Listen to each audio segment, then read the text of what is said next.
Militer Amerika Serikat mengklaim telah menyerang lebih dari 100 target Houthi di Yaman sejak pengeboman dimulai pertengahan Maret 2025. Pengeboman terhadap Houthi dilakukan karena kelompok tersebut terus-menerus menargetkan kapal di Laut Merah. Dikutip dari Al Arabiya pada Rabu 9 April 2025, pejabat Pentagon menyebut ratusan serangan berhasil menghancurkan fasilitas penting milik Houthi, termasuk fasilitas komando dan kontrol, produksi senjata, hingga lokasi penyimpanan senjata canggih. Amerika Serikat juga mengklaim telah membunuh sejumlah pemimpin Houthi tanpa memberikan rincian identitas.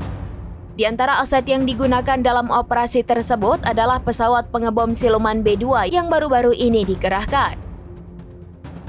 Pesawat tersebut mampu membawa bom penghancur bunker seberat 30.000 pon.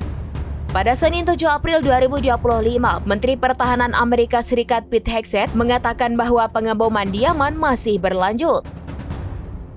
Ia bahkan memperingatkan Houthi dengan situasi yang lebih buruk dari sebelumnya. Sementara itu, Houthi tidak tinggal diam dan menyerang balik kapal induk Amerika Serikat menggunakan rudal serta drone. Namun Pentagon belum menanggapi apakah kapal induknya terdampak serangan seperti yang diklaim oleh Houthi.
Download Tribun X sekarang, menghadirkan lokal menjadi Indonesia.